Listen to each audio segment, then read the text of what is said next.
Good evening, everyone. My name is Sam Nasser, and this is the Azure Cleveland User Group. A little bit about the group. We meet typically every second week of the month. The meetings are free of charge and open to the public, and we cover a variety of topics related to Azure, whether it's infrastructure as a service, platform as a service, or software as a service. You can find all the meeting information for past meetups and future meetups, the link listed below on meetup.com. We'd like to give a big thank you to our sponsors, the .NET Foundations for sponsoring the Meetup website, and NIS Technologies for sponsoring the virtual meeting space. We'd also like to thank Manning.com for sponsoring the group by providing a 35% off a selection of books. And the link, as well as the discount code, will be made available in the chat window shortly after the presentation. Some general information: if you're joining us for the first time, please keep in mind participation is encouraged, and the only stupid question is the one not being asked. However, when not speaking, I kindly ask you to mute your microphones just to avoid any background noise. And we want to keep it casual but organized, so feel free to jump in at any point with questions or comments, either verbally or in the chat window. And last but not least, the meeting is being recorded and will be posted on YouTube in just a few short days. So for tonight's feature presentation, we have Machine Learning Belongs in a Museum, a very interesting title by Sam Gomez. Sam has 15 plus years of experience. He joins us from the Columbus, Ohio area, and he's an MVP in Azure, aka Microsoft's most valuable professional. And he is very passionate about AI and ML, as well as soccer, and hence the Twitter handle, TheSoccerDev. And so with that, Sam, welcome to the Azure Cleveland User Group. Thanks, Sam. Thanks for having me again. Appreciate it. Always good to have you. Good evening, everyone, and thank you, like Sam said, to this presentation titled Machine Learning Belongs in a Museum. Sam already went through most of this stuff. I am currently a client partner at a software consulting company called Geneca. You can find us at geneca.com. Like he said, apart from technology and soccer, I also enjoy spending time with my wife and my two kids, watching movies, playing video games, and like Sam said, anything soccer related. Those are my socials in case that you guys you have any questions about today's presentation or anything about AI or ML in the Azure space. I do other presentations on that topic, and I also work with those products, so I'll be more than happy to help if you're having some issues or have some questions about them. So the agenda for this presentation is we're going to talk about we're going to do a project overview. So we're going to talk about the project itself, the motivations. Then we're going to talk about how do we solve the problem. We're going to look at some of the tools that we use, some of the Azure products that were involved in this project, and finally some lessons learned through this project and also other machine learning projects in general. So let's start with the project overview. So the objective of this project was to build a process that was backed by a machine learning model, and the goal is to maintain the temperature and humidity in different areas of a museum, with the goal of minimizing the energy consumption. As you know, anyone that is a homeowner here, we know that heating and cooling our house is one of the biggest expenses probably in our house. So you can imagine that times 10, 20 in a building the size of a museum. So for this project, we partnered with a company called Ameresco. They specialize in energy efficiency projects, so they worked on all the work in the museum with the sensors and all that stuff. We worked on the Azure side and establishing the process and all the workflow that would generate predictions and whatnot. This is actually something that is in use at the moment, and it's in use at our institute in Chicago. So if you've been there in the last year or so, or if you're going to be there sometime soon, chances are that the temperature in different areas of the museum is going to be controlled by this process that we're going to talk about today. So let's talk about the motivations behind this process or this project. Number one is to reduce carbon footprint or save energy. We know as as individuals, but also organizations are the keeping our environment safe and trying to be as good as we can in taking care of this planet. It's a big priority, or it's something that a lot of organizations are trying to do. Obviously, save money. Who doesn't like save money? And then finally, in this particular situation, also keeping museum pieces safe. We know that some of these artifacts have been hundreds, if not thousands of years, so they're not only valuable from a money perspective, but just from the culture and what it means for human history. So it is important that a lot of those pieces stay within a certain range of temperature and humidity, so there's no damage to them. So those are the main motivators behind this project. So let's talk about what the process looked like before this project. So you can see here a 100% accurate representation of what that looks like. So the museum has a team of building engineers. They have a computer system that monitors different areas of the museum.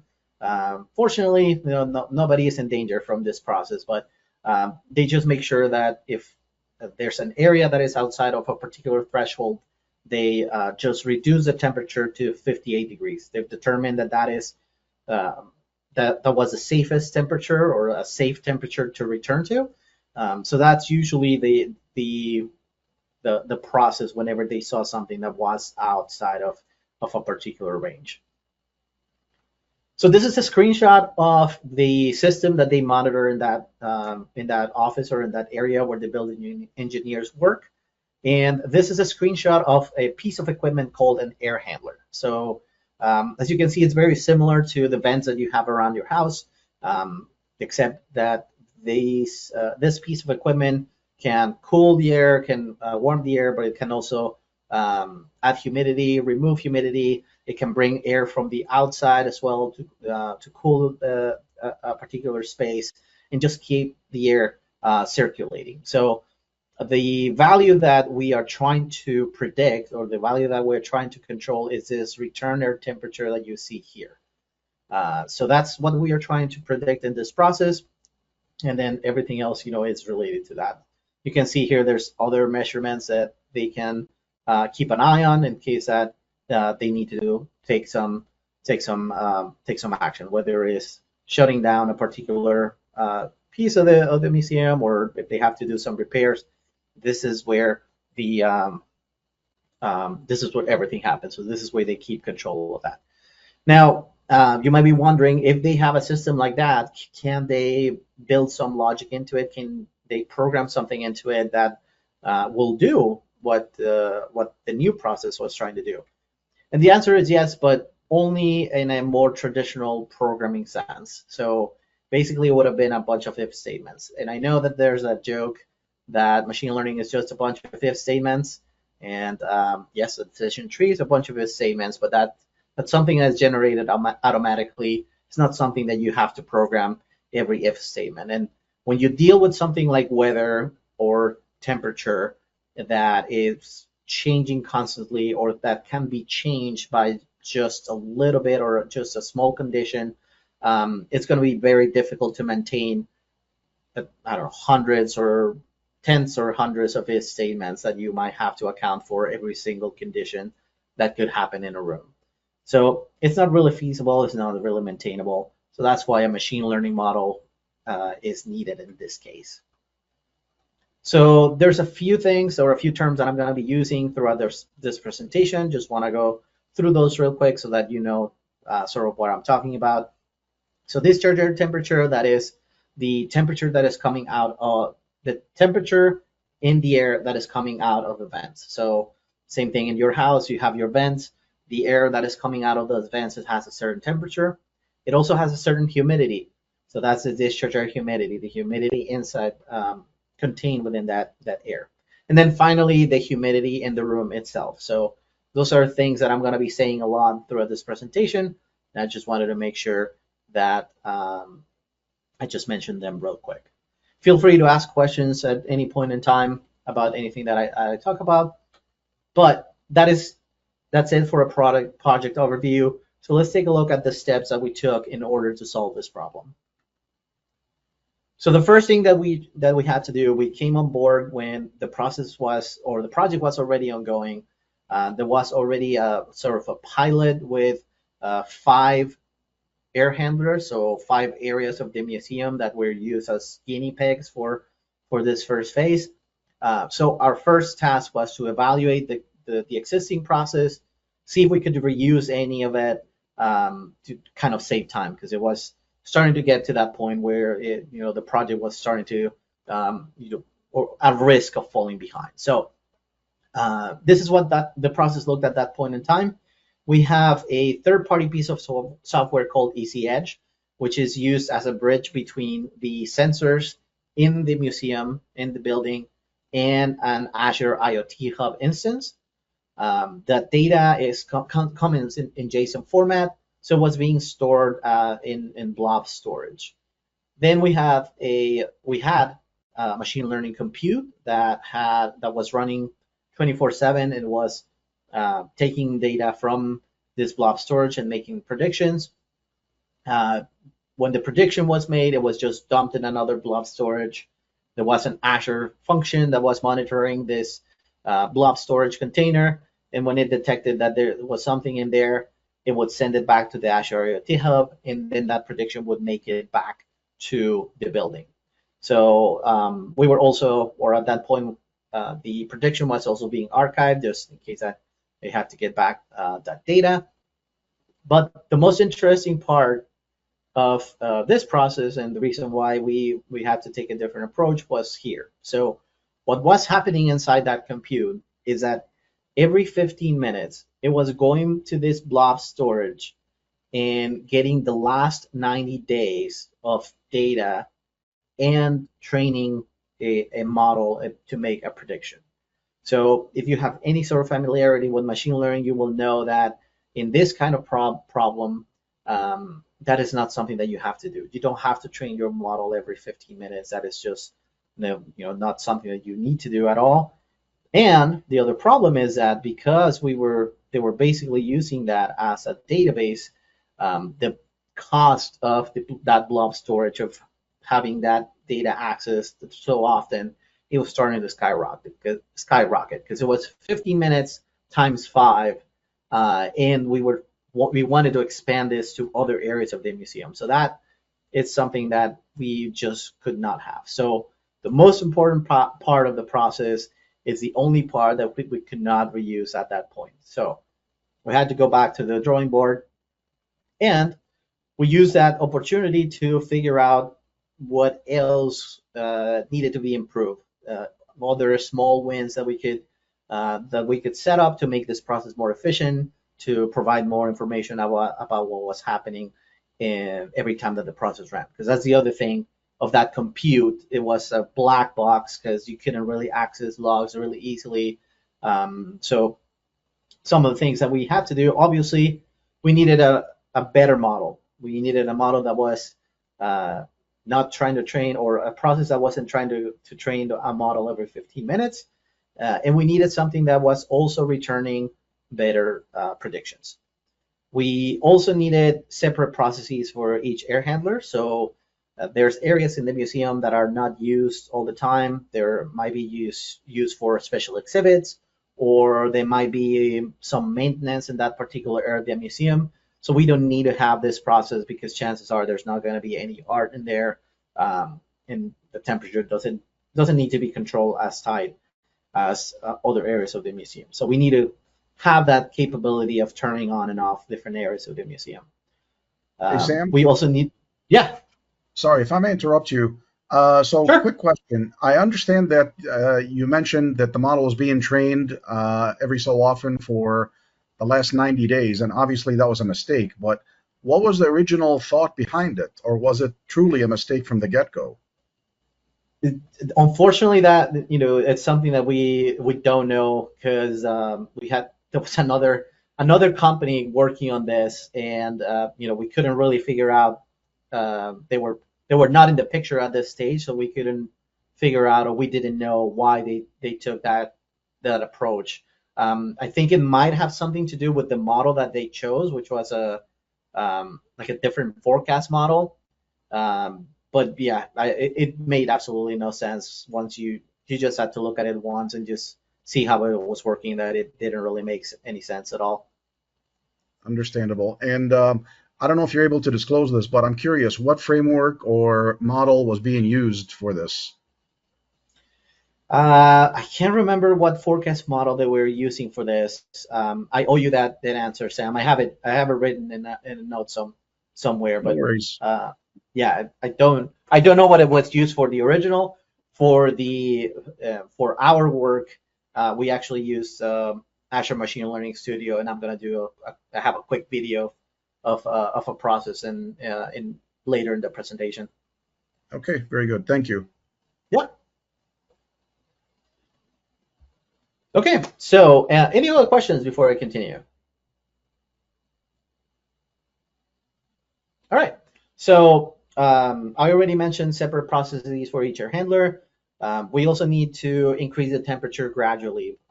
We don't want big swings of temperature because chances are that's not going to give us any sort of energy savings, or the kind of energy savings that we're looking for. We also need improved logging. Like I said, previous process was those were not accessible, so we need to have a little bit more of a window into what's going on behind the scenes. And then finally reporting, so that we know if the process is working properly, but also so that we can do some troubleshooting in case that the museum calls us and it's like, hey, there's something going on here, or the model is not working properly. Now, there were a few challenges that we had to consider. First of all was data access. Like I said, the previous process was using blob storage basically as a sort of a database. So that's obviously something that we did not want to do. Another thing is that, there's that joke that developers don't know or had trouble naming things. So we came across that in here because data points, the names for data points were all over the place. So we needed to standardize that if we wanted to move that to a different process. And also the sensor data was coming every 5 minutes, but this prediction process runs every 15. So we needed to find a way to aggregate the data for the last 15 minutes to just get the latest measurements, which is really what we needed for the prediction. So for this part of data access, at that point, our partner had an API that was already capturing some of that sensor data. So that's what we use for the, I would say, phase 2 or of this process. So we just use that API because we had it available. It was something that we could integrate with easily. And so that's what we went with.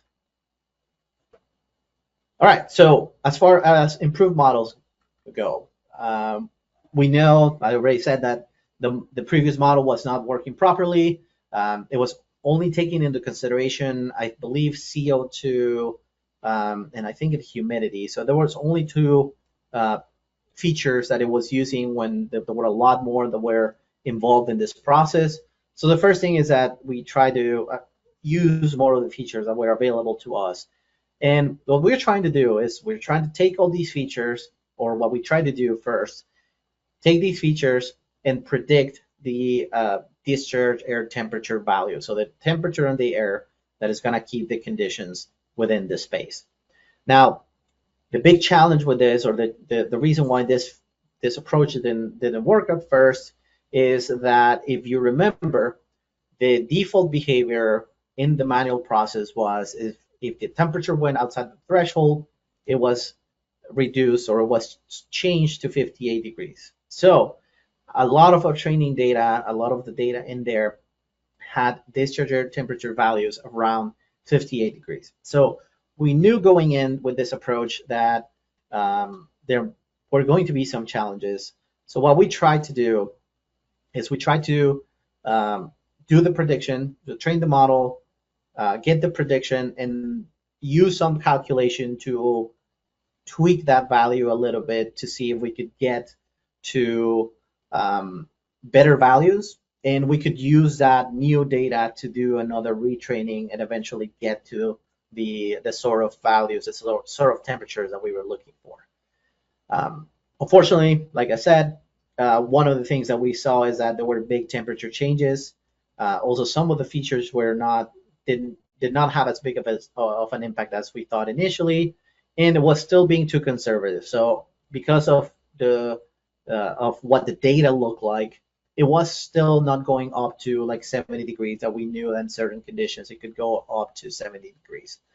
And not to mention that that logic that we had after the prediction to try to tweak the value, it was starting to get out of control. So it was starting to get to this point where we had machine learning, but we had something outside that was totally getting out of control and defeating the purpose of having that machine learning model at the center of it.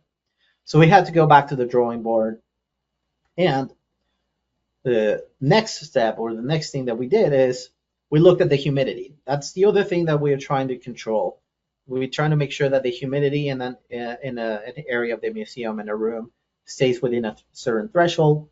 The humidity had values a little better distributed than the discharge temperature. So that's what we went to. Now, the humidity in the room has a very close relationship, as you can imagine, with the humidity in the air that is coming into that room. So what that meant for us is that instead of just having one model, we had to train two models. So we had to train a model that would predict what was going to be the humidity in that air coming into the room if we increased or decreased the temperature in that air. And we had to use that value to predict what the humidity would be in the room in that particular area. So based on that, we would determine what is the appropriate value for the temperature. So overall, our process kind of looks like this. So we first get the current measurements. So we get the current temperature in the particular area and the humidity as well. So if those conditions are satisfied, or whether that it's too cold or too humid or too warm, then we decide whether we have to decrease the temperature or increase the temperature. So let's say the latest measurement says that the temperature in this particular area is 65 degrees. Okay, that's within the threshold, so that means we can increase the temperature a little bit. So we increase it half a degree, and then we try to do the prediction. So with that half a degree, 65.5 for example, what are we expecting the humidity in the air to be, and what are we expecting the humidity in the room to be? So if those values still hold and the temperature is still within range, then we try to increase another half a degree. And if those conditions still hold, then that's as high as we go or as low as we go. So we're only changing the temperature 1 degree in each iteration, so every 15 minutes. That is the value that we found during the first phase. That's how big the change could be. And it doesn't sound like a lot, but 1 degree or half a degree, but that is how fickle these kind of conditions are. The temperature and humidity. That's how big of an impact half a degree or 1 degree can make in a room. So if we either increase already 1 degree or the humidity and temperature are not going to be satisfied anymore, that is the value that we send out or we send back to the building, and that's the temperature that the air is going to have in the next few minutes. So the other big thing that I mentioned that we had to change was we had to create separate processes for this. So we needed to be able to turn it on and off as many times as we wanted, and as many areas as we needed. So we just went with Azure functions. So we have one Azure function per area, per air handler. We have that not only because we want to be able to turn it on and off, but also because there's different calculations that in different threshold for these areas. So these rooms are all different sizes. They also, some of them face the outside. They might be getting a little bit more sun. So there's a lot of different conditions So some of these have some custom logic or some custom values that we need to set up. So they're completely separate separate processes. Also, we are logging different conditions. Like I said, we needed a little bit more visibility into what is going on. So some of the things that we're logging is whether we have missing data. So obviously that is going to be important to determine if there's something going on with the sensors, or is there something going on with other systems outside of this process that we're building. We want to know if we are trying to warm up or we are trying to cool down. And we want to know what caused the warm up or the cool down. Are we warming up because the temperature is too cold? Or are we trying to cool down, for example, because it's too humid? And then finally, we are also obviously logging the resulting discharge air temperature. So those are some of the things that we are logging in this process. So this is what the second attempt or our first attempt at this process looked like. So a lot of these pieces, like we kept some of these pieces, but we had to add a few more. So we still have Easy Edge over here on this side. So this is again the bridge between our process, this Azure IoT Hub instance, and the sensors or everything, all the infrastructure in the building. Everything is still coming through an Azure IoT Hub. We're still archiving the data, just in case that we have to access it in there. The other thing that we did is once we started expanding that to other areas of the museum, we added an Azure Cosmos DB instance so that we could store the information in here and we could access it a little bit easier. And we also had a function that was standardizing the input from the sensors. If you remember, there was that discrepancy in the naming of the data points. So we had an Azure function that was taking the raw feed. It was using a change trigger from Cosmos DB. It was reading that data and it was storing it in an Azure cache. That way, the prediction process would only have the latest values instead of what came 5 minutes ago or so. We're using also Azure Key Vault for a lot of these keys and all of these values. And we still have Asset Planner for the original air handlers that were the initial guinea pigs. We kept the process with that API because we didn't really want to move them since we already had that process set up. So the prediction function takes the data from Asset Planner or Azure Cache, depending on which air handler is talking about. And it was calling an endpoint that where we deployed our machine learning model. It was coming back with a prediction. The prediction results were still being archived. They were still put in the archive, but there was that trigger, that Azure function that was triggered every time there was a new prediction, and it was sent back to the Azure IoT Hub and then sent back to Easy Edge. Now, this is not what the process looked like at the moment, unfortunately, because we encounter an issue with this third-party software. So once we started to expand this process to other air handlers, Easy Edge started to have some issues with the amount of data that we were sending. Excuse me. So unfortunately, what we had to do is we had to get rid of Easy Edge for the data ingestion. We're still keeping it for sending the data back, but unfortunately, we had to get it out of the picture. So there we go.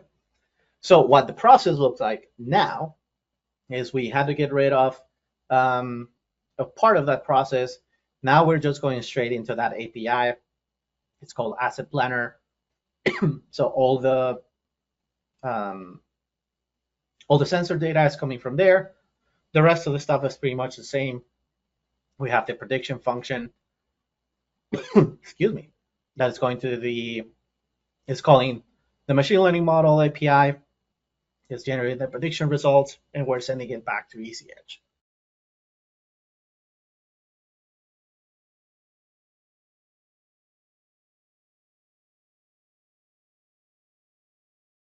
Sorry about that. Okay, so this is what it looks like right now. I really wish we could have kept the other the other process, because I thought it was really cool. But unfortunately, it was not possible due to that limitation. So, any questions as of right now?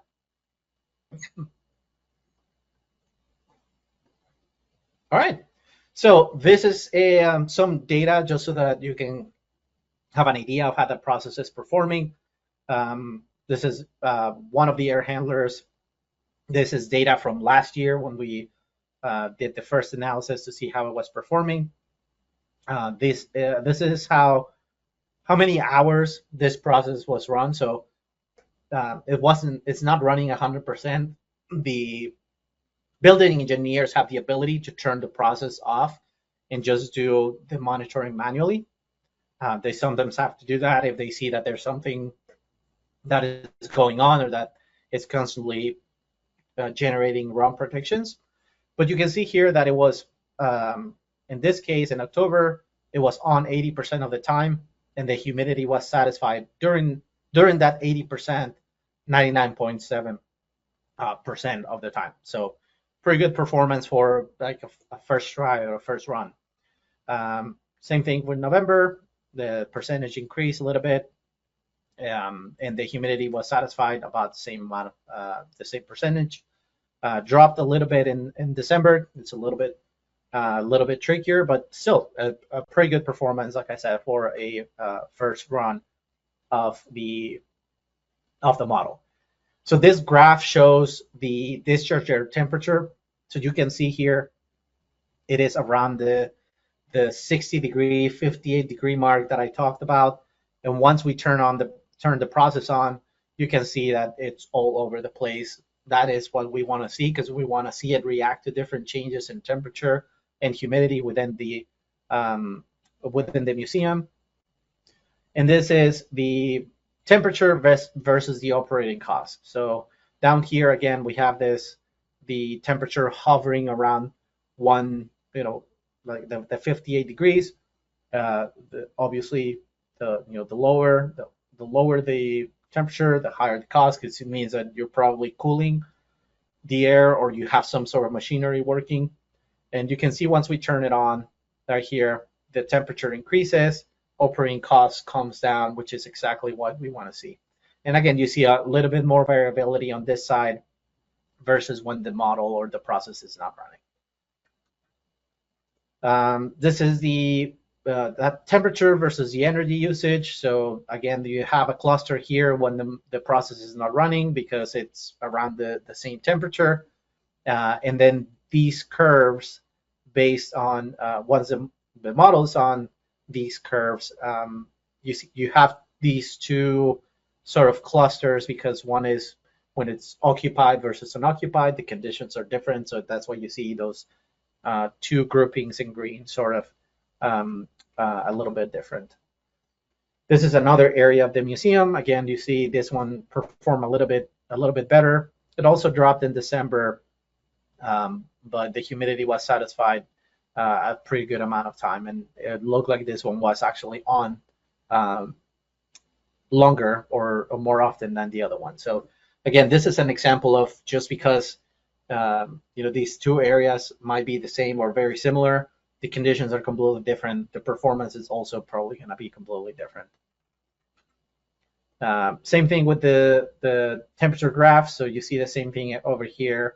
When the process is not on versus when the process is on, a lot more variance in there.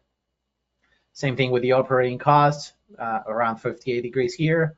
Once we turn it on, it starts to dynamically adjust, and our operating costs are also going to go down. And same thing with the other one, the energy usage versus the temperature. We have our blue cluster when the process is not on, and then these green groups when the process is on. Any questions before we look at some of these tools that we use?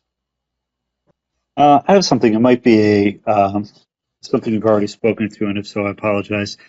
But I was wondering, did you, in part of the modeling, is there a relationship between adjoining zones or handlers and the measurements that you're taking from each of those like adjacencies?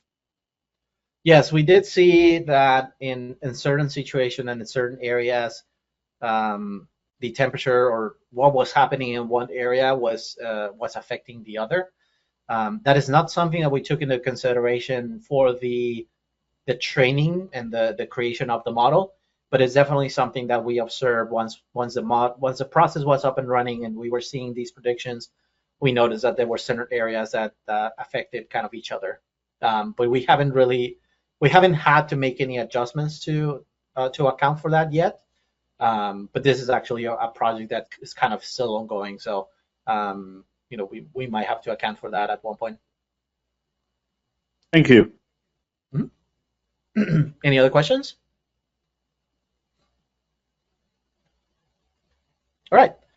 So the first thing that I'm going to show real quick is Azure IoT Hub.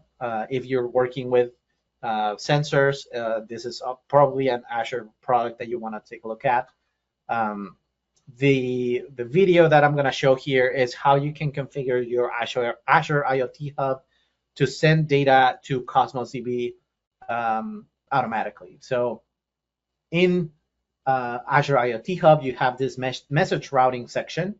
So you can create custom endpoints, and you click on Add, and you'll see that there's different endpoint types. So apart from Cosmos DB, you can send those to a queue, you can send them to blob storage, you can send them to a bus topic or a queue. In this case, Cosmos DB, some of these fields are grayed out because I already had the maximum number of endpoints that I could configure. But all you have to do is select your Cosmos DB account, select a database and a container. If you've worked with Azure Cosmos DB at all, you know that you need to create a partition key for your data. So here they provide you with the suggested template. You can update that if that is something that you want. But that is really all you have to do in order to configure this from the route side. The other thing that you have to configure if you want to use this, from the endpoint, the other thing you have to configure is a route. So in order to configure a route, you select the endpoint. So the other thing that we created first was the custom endpoint. You select the data source. So what sort of data are you trying to capture from your devices? So is it device twin change events? So in this, that's what we wanted to capture. So changes to certain measurements. Do you want to capture telemetry messages, connection state? So whether your devices are connected or not. Those are all the options that you can capture depending on what you need for your workflow. And the other thing that you have to set up down here is when you go into Azure IoT Hub, you create devices, device twins, so electronic representations of your devices. And here we're just saying, okay, for this Cosmos DB instance, we want to send data only for these air handlers. So you could have a separate Cosmos DB for each air handler, for example, or each device. You can just send all your devices to a Cosmos DB account. It really depends on what you want to do. And that's really all you have to do. So once you have this set up and you have data flowing through the Azure IoT Hub, you can immediately see that data in Cosmos DB without having to configure anything else, which is really great because you don't have to do any other work. As far as performance goes and as far as cost, we never saw any sort of performance issue setting this up, and the cost was really low. One of the things that Cosmos DB is good for, if you wonder what would you use that for, this is a perfect example because the data is already in JSON format, which is something that Cosmos DB works with, and like I said, the cost was ridiculously low, as long as you don't do a lot of reading and complex queries. If you're just doing this, dumping data in there, it's a really, really good product. It's a really, really combo Azure IoT Hub and Cosmos DB.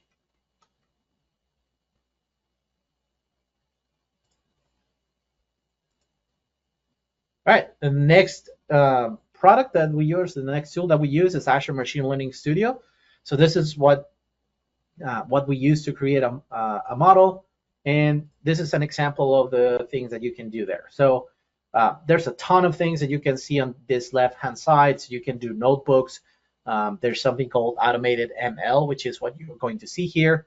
You can import your data. You can have jobs. You can create pipelines. So if you want to automatically set up a pipeline that automatically is going to get data, is going to train your model, and it's going to deploy it automatically, for example, that's one thing that you can do using this Azure Machine Learning Studio. It also shows you all the models that you have trained and all the endpoints that you have deployed. So you can just go see them here.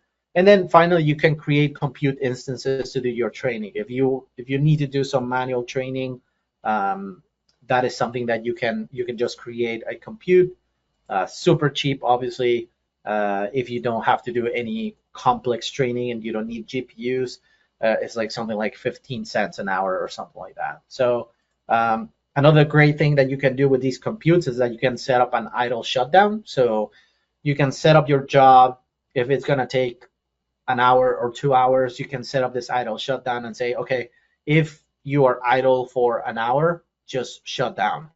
And that's obviously going to be, even though the price of these devices or these compute instances is really low, it's obviously a good thing to have so that you're not paying for something that you're not using at all. So here's an example of a compute that is already up and running. And here is an example of the automated ML process. So in your automated ML process, it's a wizard interface. So you could do this in Python, for example. You could do this with ML.NET. This is just a visual UI that will basically do the same. Behind the scenes, you don't have to code anything, but you can do, like I said, the same thing if you want to be more hands-on with Python, like I said, or ML.NET. First thing that you have to do, obviously, you need to have some data. And here I already imported that data. And then you configure your job. So you have an experiment name. Here's just demo experiment. You can use an existing experiment if that's something that you want to do. The target column, so what value we're trying to predict. The compute instance that we're going to use. You can have the option to create your computes from here if you want to as well. And then it gives you the option for, at this point, 5 different problems that you can solve. So you have classification, so determining whether it's black or white, for example, or if you want to use a diagnostic, it's this cancer, this not cancer, that's what classification is for. In this case, it's a regression because we're trying to do a prediction based on certain values, but you can also do time series forecasting, you can do NLP, and you can do computer vision if that is something you have to do. So you have the option to configure some of the metrics or some of the parameters of your run. So the primary metric that the models are going to be evaluated on. You can also choose to explain the best model, so the model that's considered more accurate. And you have the option to say, I don't want to use a random forest, for example, or I don't want to use like GVM. Those are the kind of things that you can configure if you use this product. There's other things that a little bit more, not complicated, but a little bit more involved if you want to set up. And you can also configure or set up featureization. So here you can specify that, hey, this column is is numeric, this column is datetime, is categorical, is text. For the purposes of this video, I just left it with the auto. And you also have the choice of doing what sort of validation type you want to do for this experiment, to know when it's done and to evaluate the results and whatnot. So there's a few different options in there. And you also have the ability to, if you don't have your training and test data split up, you have the option to just provide one file and say, from that data that I'm providing you, just use 15% of it, for example, to test. So you configure all those things, and that's it. You let your job run or your experiment run. For this process, it took 45 minutes to an hour, I think. Most of the training runs that we did for this project, and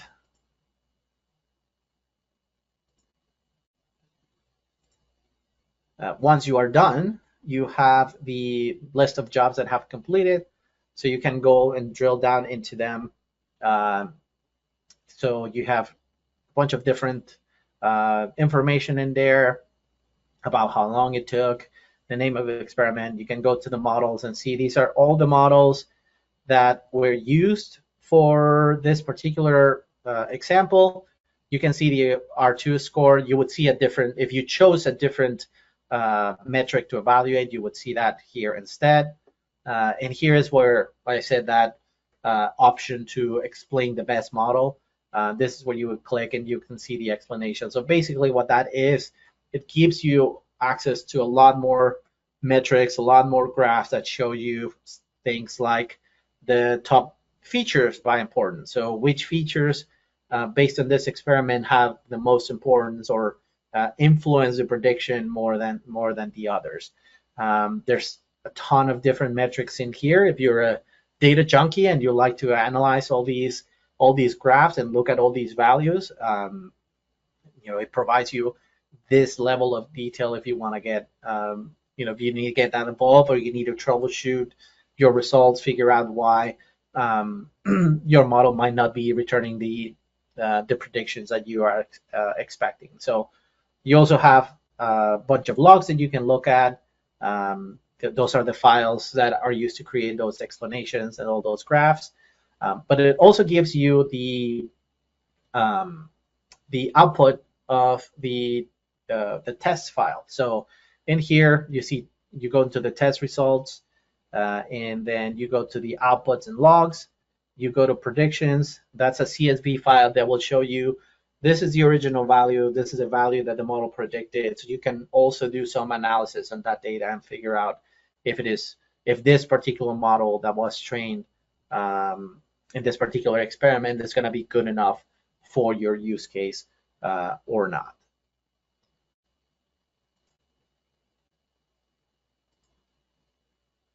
Last product that we're going to look at is Microsoft Fabric. We are not using this anymore because we are not using Cosmos DB, unfortunately. But it is something that I thought was really cool, and I figured it might be useful, so I wanted to mention it as well. So when we had the Cosmos DB instance with the data for the predictions, we wanted to be able to query that in a SQL way. If you work with Cosmos DB or any other NoSQL database, you know that querying that is obviously different than querying SQL. So Microsoft Fabric is a product that came out last year. Basically, what the goal is for it to be a one-stop shop for all your data. So the goal is for you to be able to bring all your data, no matter what it is, and being able to access it through Microsoft Fabric. So in this case, what we're trying to do is we're trying to create a mirror of the Cosmos DB instance so that we could query that without having to hit the actual Cosmos DB instance, because that's usually where you see the biggest cost for Cosmos DB is when you're trying to do all these complicated queries. So in order to configure that, all you need is your Cosmos DB endpoint, and then the key for that particular account. Obviously, you have to give it a name. That's really all you need. Once you click connect, then the mirroring operation is going to start. And this is a mirror that I already have. You can monitor how the replication is going. But if you click over here, you see that you have the mirror Cosmos DB. and then you have the SQL Analytics endpoint. So if you click on that, it shows you your data in a SQL format. So it will show it to you as a table. So the way that you would normally see any other table in SQL. So you'll see here in a minute.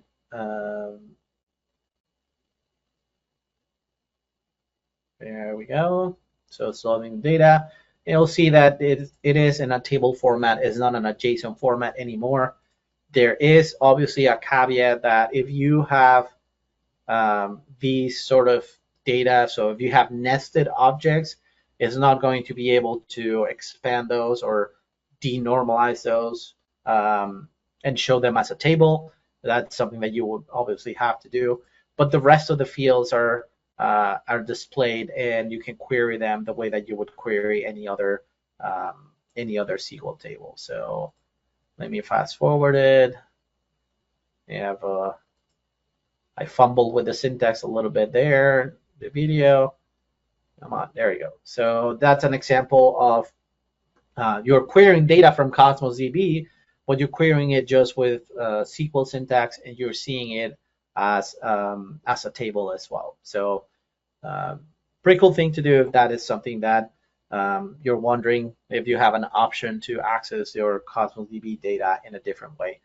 I haven't looked at the pricing for Fabric recently.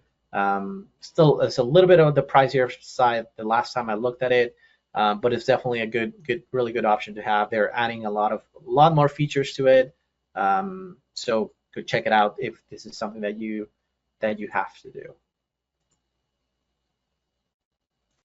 All right, any questions before we jump into some of the lessons learned from, like I said, this project and other machine learning projects?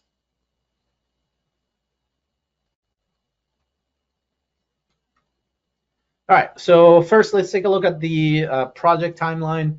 So data collection and cleansing took about a couple months, mostly because we didn't have direct access to the databases or the data from the sensors. So we had to request the Art Institute for the data. So that always takes a little bit more time while we're waiting for the data. The first model training and deployment took about a couple weeks. Same thing with the second model, training and deployment. Then we went into just a process monitoring and refinement, so make little tweaks here and there as we saw how the different areas were performing, how the model was performing. We just make small changes. That process was ongoing for about 4 months.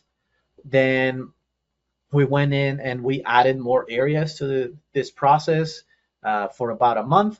And right now we're just again in that process monitoring where we're just keeping an eye on it, make sure that it is working. We've had a couple instances where data was not flowing into the process. There was some issues outside of the process that we created. So that's kind of where we are at. And like I said, we'll most likely do another training later in the fall, because now we have an entire year of data with the model turned on. So we want to do another training now that we have that additional data to see if we can increase the performance of the model. So some of the things that you want to keep in mind when working on machine learning projects is stakeholders are key, first of all. And this is true for regular software development projects, but it's even more so for machine learning projects, because the deliverables of machine learning projects are not as visual and might not always make sense to business people as traditional projects. So if you're working on, let's say, adding a new page to a website or a new feature, or even if you're just adding a new button, at the end of your sprint, or however you manage your releases, you can demo to the business people, and they're going to be able to say, oh, that's the button that I asked for. That is the new page that I asked for. In machine learning projects, that's not always the case. That first 2 months that you saw in that timeline, we just spent analyzing data. We just spent it cleaning data, making sure that we had everything that we needed in order to train that. It's not something that you can really demo, and you need someone whether it is within your organization or if you're working with a client, within the client, that is kind of going to be that firewall, and it's kind of going to fight for that project. Because it's easy for, when you're working on these projects, for somebody to say, okay, it's been 2 months, like what's going on? Why aren't they doing anything? You are doing something, but it's just not something that you might be able to show. You could always talk about data, but it's not always going to make sense to everyone. It's not always going to be something that people are going to be interested in, or it's going to make, like I said, make sense for everyone. You gotta make sure that you define clear goals. So success is gonna be something or could be something different for you versus me. For me, 1% energy consumption or savings might be enough, but for you or for business people, they might want 50%. So there has to be some sort of agreement of what will count or what will show success or what means success for this particular project. Because then if you have people that are coming late in the game, or you have someone new, change in leadership or things like that, and they start to question, hey, why are we only saving 5%, or why are we just performing up to this level? It is something that we agreed based on everything that we know of how chaotic the environment might be, or how the data was, how good was the data initially. If you don't have that, it's very easy for somebody to come in and say, well, this is not working properly, this is not working the way that it should. If you have that clearly defined, you're going to save yourself a lot of headaches in that sense. It's also key to know your data, to know the relationships between all the different data points, and how change to one is going to affect the other. That is going to accelerate your development, but also it's going to help you troubleshoot issues a lot faster. So if you see that there's something going on, that maybe it's not the process is not cooling as much or warming as much, if you know the relationship between all the data, you can clearly see just by looking at a snapshot of what's happening in the system at a particular point in time. You're going to be able to pinpoint those issues and figure out if you have to make a change, or maybe there's something in the building that is happening and that needs to be taken care of. One thing that I wish that we could have done, like I said, we came on board a little late in the game, or not from the beginning, but I wish I had a chance to evaluate the infrastructure early on. So those differences in the data points, that's something that we had to adjust to on the fly. It will also help you minimize the changes down the road, and identify any potential gaps or any other issues. With maybe a sensor in one area does not exist on the other one, it needs to be installed. It might mean a delay. That is something that we didn't have the chance to do. Like I said, I wish that we had a chance to do that. So if you're looking to if you need to get started in a project like this, that's one thing to keep in mind. Just go into the building, go look at the infrastructure, what it looks like, and identify these issues early. Not every issue, the process is going to be a model issue. The process has actually helped find a couple issues in the building itself. So we had a couple instances where we, the museum called us and like, hey, this is not working properly. We're noticing that this happened. Or when we were looking at the data, we saw that the model wasn't on a particular point in time and it didn't make sense. Why not? One instance, it turns out that there was a piece of equipment that it was not performing properly. So it's one thing to keep in mind, that your process might be working perfectly, but there might be something external that is it's causing it not to, or it's causing the entire flow, the entire process not to behave the way that you are expecting it to. We've also had, like I said, those issues of the data not being transferred. So that's another thing that it's outside of our control and it's a completely different system, but that we have to keep in mind. Not so much a lesson learned, but just a recommendation in general with AI and machine learning is just to be responsible with these type of solutions, these type of technologies. not everyone will be excited about machine learning or AI. I am super excited about it. I think it can help us solve a lot of problems. But there's also a lot of headlines out there, and that might be the only thing that people hear. How their AI is coming for their job, and they're if you come in and say, "Oh, I'm gonna use AI and um, I'm gonna help you save 2 hours of your time," they might start wondering, well, what does that mean? Does that mean that I'm gonna lose my job if the work that I'm doing is gonna be taken away little by little? So keep that in mind as you create these solutions. Keep those people in mind. Make sure that you take them into consideration when you create these solutions. Keep humans in the loop. Obviously, we know that we can't just leave these processes unattended. The building engineers are still in the building. They're still keeping an eye on everything. Like I said, they have the option and they have the ability to turn this process off and on and off as they see fit. Um, and this is not something critical. So just keep a human in the loop, because there's so many things that can fail, and you need to make sure that there's somebody there to keep an eye on it and take the appropriate action. And then apply safeguards whenever possible. So we have certain conditions in our process to account for missing data. For example, if there's missing data, we don't try to make a prediction because we're missing some of the features. It's not going to get a good value. So most of the time, or I would say all the time, when we are missing data, we just keep the same temperature so that we don't rock the boat, and we just wait um, until we get that flow of data back. We also have processes to notify people like, hey, I'm not getting any data. Can you take a look at that? That is completely automated. It's already saved us a couple of headaches.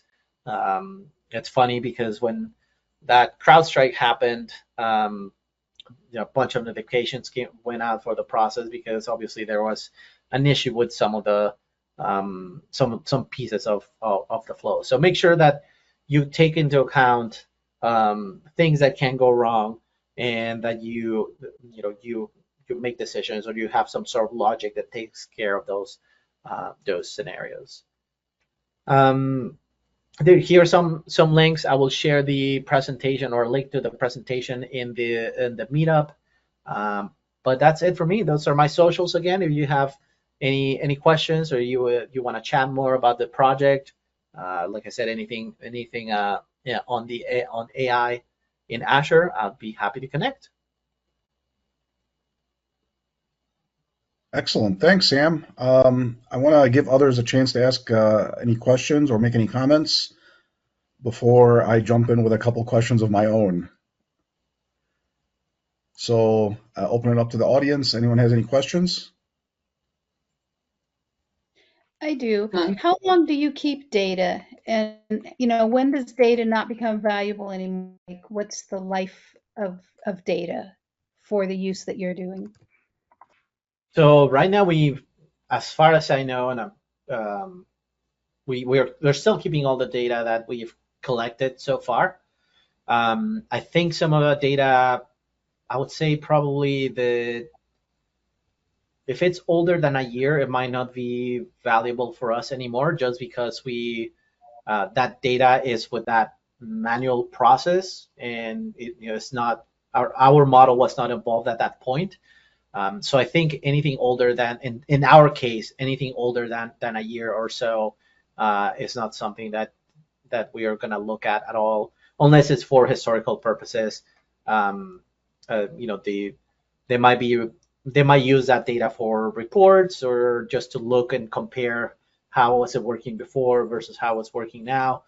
But it's really going to be, there's not going to be a rule of how long the data is going to be valid for all the projects.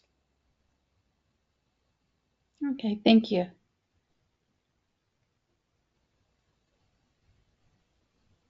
Did anyone else have a question? All right, if I may jump in.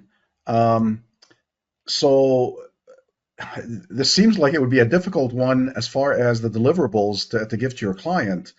So what did you promised as a deliverable? Was it for them to do user acceptance testing? Was it a prediction, or was it more of let's run it as a pilot for a couple weeks and see how we do on energy bills? What was the deliverable? So the deliverable was mostly just the prediction, and it was to make sure that the conditions stayed within range.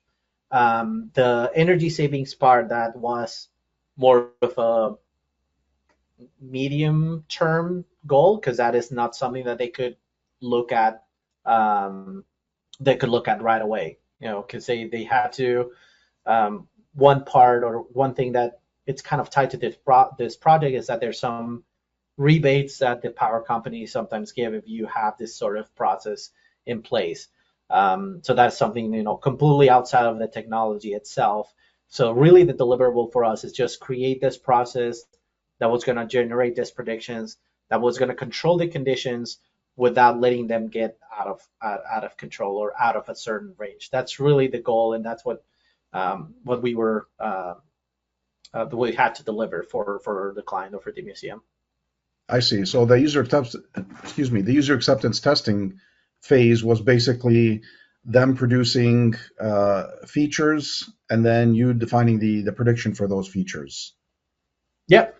Yeah. So we got the data, we created the model, and then we just turn it on. We work with them obviously closely, monitoring how it was performing and whatnot. We had a few rounds of, we made some tweaks here and there, like I said, of how high we could increase the temperature. That's how we found out that 1 degree is as much as we could change it in a particular interval. So those are, we work very closely for, I would say, a couple months with the museum, just to keep it, just to get to a point where we could leave it sort of unattended. So right now, we're still in touch with them, but not as, we're not working as close with them as we were back at the beginning. I see. And then one last question. As far as external factors, were there any, after everything was said and done and the project was delivered and implemented, were there any external factors that you were blindsided by that you didn't accommodate for? So the one thing is that the ingestion process, or that API that we're using to get the data from the sensors, it is fed by a software called KEP server. So we've had a couple instances where that server has gone down. So that is something that didn't really catch us by surprise, because we had experienced something similar with EasyEdge. So that other third-party piece of software. So we have a process now that tells us, hey, I haven't seen any change in this particular data for the last 2 hours. Something's going on. So it didn't completely blindsided us, but we weren't expecting that piece of software to fail. So, but that's another example when you're dealing with real life and when you're dealing with something as complex as this. There's always going to be something that it might fail, or that you got to be prepared for. I see. Makes sense. More so react to, because Right. it's life. It's the real world. Exactly. Very interesting. Appreciate it. So thanks for answering our questions, and of course, thank you for presenting. Great job as always, and always great having you. Amy, did you have a question? Yeah, I did. Thanks. I was wondering earlier, you were talking about the client could turn off the model and manually control it, and based on some of those graphs, it was pretty obvious that you would want to keep the model on. So did they keep records of why they were manually controlling the temperature or anything? So we have the ability to look at whether the model was turned on or not. And what we do is we just look at all the different conditions at that point in time. And that's one of the things that we've been doing in the last few months, is looking at when was it off, or when they turned it off, what happened, what triggered that, so we could make adjustments to it if we had to. That's kind of how we found out that there was something in the building that needed to be fixed, because we saw that the model was trying to cool down but the temperature kept climbing.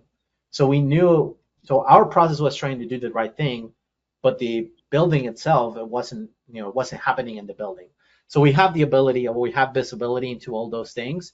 Those are the sort of adjustments that we're doing at this point. All right, very good. And with that, I have just a couple of concluding announcements before we adjourn for the evening. So if I may, I'll share my screen. All right, so thanks again to Sam for a great presentation. And the question on everyone's mind is always, will this be posted on YouTube? And the answer is yes. I just ask for a couple days for editing process. I also ask that you subscribe to get upload notifications. The link for the YouTube channel, as well as the blog and other things that will be discussed, are already posted in the chat window. So please take a look at that. And like I said, subscribe to get the upload notifications. In addition,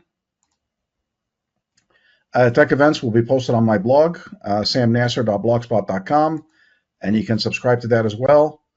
And lastly, if you would please take a moment to fill out the feedback eval form so we can provide Sam with some constructive criticism. If you're in the market for a different position, feel free to check out devitjobs.com. It's a new and unique website for job hunters. Allows you to choose the various technologies, location, either working remotely or on site, and it's all free of charge. Again, that's devitjobs.com. My contact information, you can email me, snasser@nistechnologies.com. You can also find all my social links on Linktree/Sam Nasser. And lastly, if we're not connected on LinkedIn, please, let's do so.